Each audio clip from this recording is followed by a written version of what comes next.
Okay, my weather story. Why I became a Skywarn spotter and why I became a storm chaser.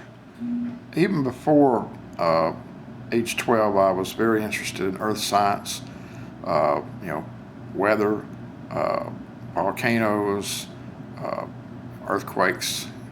Uh, then in 1974, my family's home west of Atlanta was struck by a pre-dawn tornado.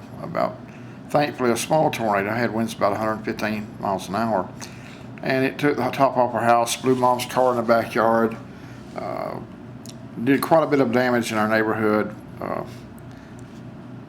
and that just had me hooked. It frightened me, but also I wanted to just learn everything about it, why the tornado occurred, what kind of weather conditions made tornadoes occur.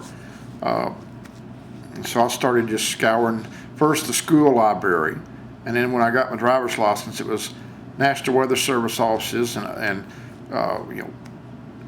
university libraries, anything I could order through the mail, anything from the National Hurricane Center, old satellite pictures, uh, storm reports. Uh, I was a regular weather nut.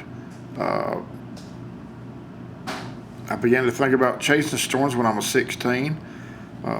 1979, I got a little taste of it. About a month before my 18th birthday, I decided to chase Hurricane Frederick as it came into southern Alabama and Florida Panhandle. And frankly, I didn't know what I was getting myself into. Got the wits scared out of me because I didn't know very much about hurricanes. And I'll admit, I was just a young teenage boy that thought he couldn't die. But I've learned since then. I chase safely today when I chase. I've never got the great shot that a lot of storm chasers have of an F5 tornado because, frankly, I don't try to get that close. Uh, Here in the southeast, the tornadoes are very rapid movers. Cloud bases are low.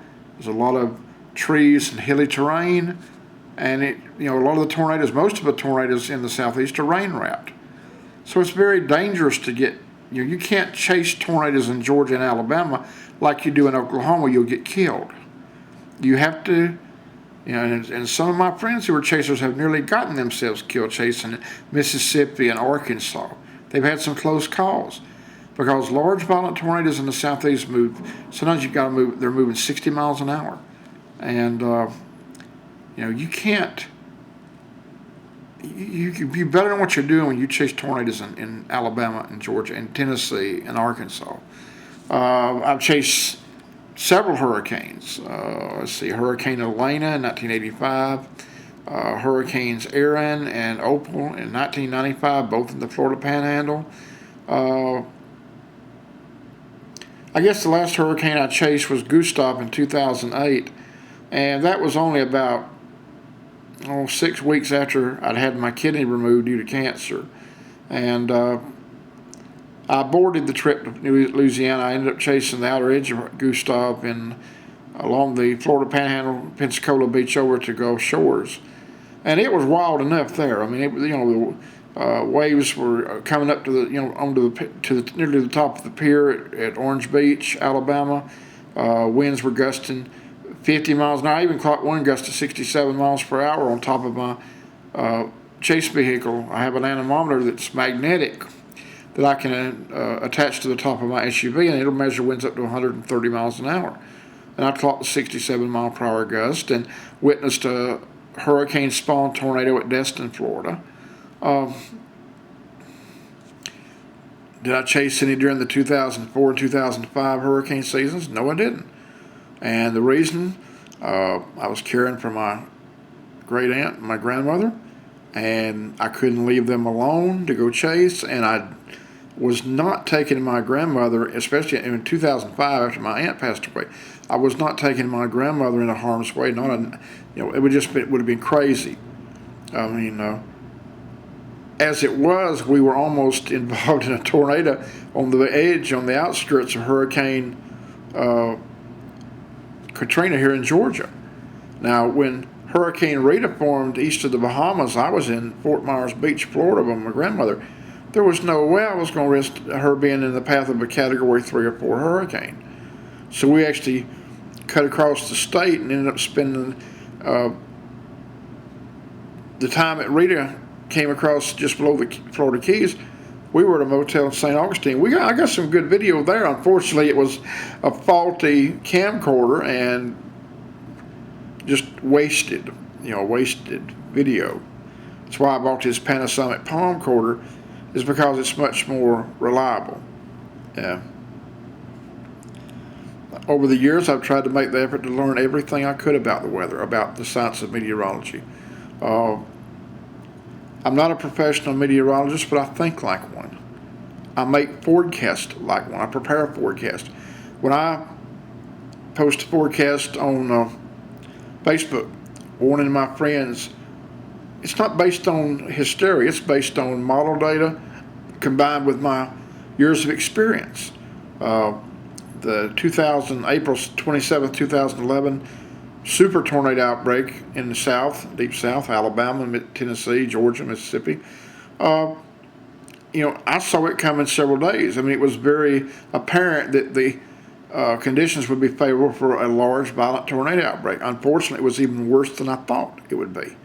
The data was, the parameters were off the scale, and you got basically every thunderstorm that day in Alabama was producing a large, violent tornado. I didn't try to chase it, and at that time I was in a lot of financial distress, and I frankly could not spare the gasoline, money for gas, to drive to Tuscaloosa. I told my friends, I said, if you want to see a large tornado this afternoon, go to Tuscaloosa, Alabama. And unfortunately for the people that live in Tuscaloosa, I was exactly right. If I'd had the money to chase, I would have been in the right spot, because it was fairly apparent there would be very large destructive tornadoes in central and western Alabama. And unfortunately it happened. That's my story. A tornado was actually what began my interest in storms. I actually enjoy tracking and intercepting hurricanes even more than tornadoes.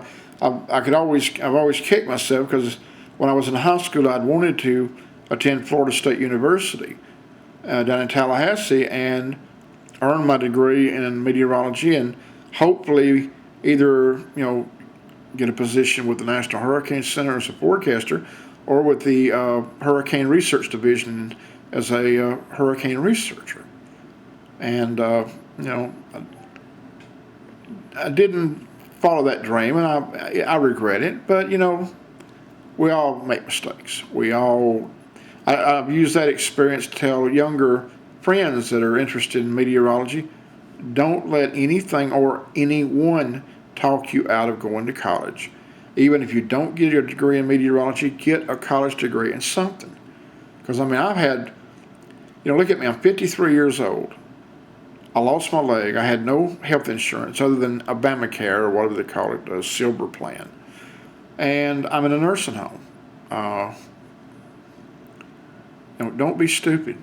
Get you a college degree, get you a good job with benefits, and learn everything you can about the weather. Back when I was in my teens and early 20s, I had to either write to the National Weather Service, National Hurricane Center, or go to the library, spend my time in libraries. Now, everything and more that I learned through libraries is available on the internet. You want to read about the research of Dr. Ted Fujita into tornadoes? You don't have to go to a college library to do it now. You can sit on the internet. If you want to read about the hurricane research by Dr. Hugh Willoughby, Dr. Jeff Masters, it's right there on the internet. You don't have to leave your home. There's no excuse. If you want to learn about the weather and learn about storms and how to save lives and how to save yourself, how to chase safely, you don't have to spend hours upon hours in libraries.